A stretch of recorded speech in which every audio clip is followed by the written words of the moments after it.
Hello everyone, थम्बनेलमा हेरेर थाहा भइसकेको छ होला तपाईँहरूलाई म के बनाउन गइरहेको छु भन्ने। यो घिउ हेर्नु न, यो मैले नै बनाएको घिउ हो, कस्तो राम्रो भएको छ। अनि अब घिउ तताउने, मजाले घिउ हालेर तताउने, कस्तो क्रिमी मिठो हुन्छ क्या घिउ हालेको पछि। अनि मैले चाहिँ ड्राई फ्रुट्सहरू रोस्ट गर्छु अलिअलि। मलाई चाहिँ किसमिसहरू त्यस्तो धेरै थोक हालेको मन पर्दैन, त्यही भएर मैले काजु मात्रै हालेको छु। अनि हामी यसरी राग आइसकेपछि चाहिँ मैले यो भिजाएर राखेको चामल हो, अलरेडी भिजाएर राखेको चामल। अब यो म एड गर्छु, अब चामल एड गर्छु। नरिवल पनि मैले थोरै हालिदिएको छु, यो चामलसँगै भुटेर यत्तिको भइसकेपछि यसमा मैले दुध एड गरेँ।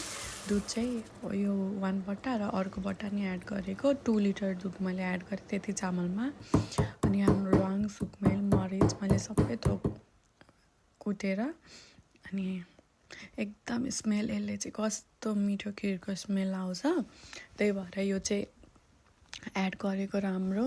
मैले चाहिँ मजाले एड गरेको छु।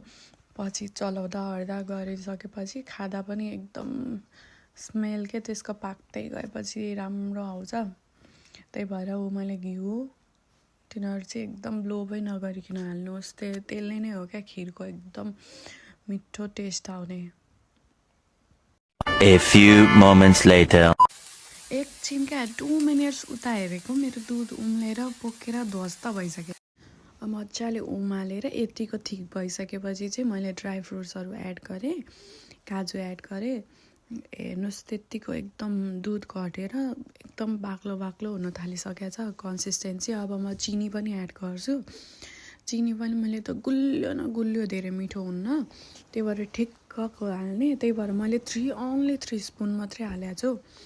3 स्पुन मात्रै चिनी अड्कल गरेर हाल्नुहोस् हजुरहरू पनि, ठिक्कको भयो भने मिठो हुन्छ।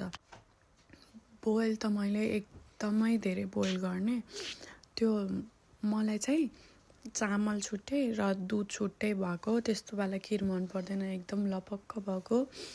अनि कस्तो मिठो हुन्छ क्या त्यो दुध चामल छुट्टेको, त्यस्तो वाला मिठो हुँदैन। मैले चाहिँ एकदमै बोइल गर्दा गर्दा गरेर बिस्तारै थिक हुँदै जाँदैछ।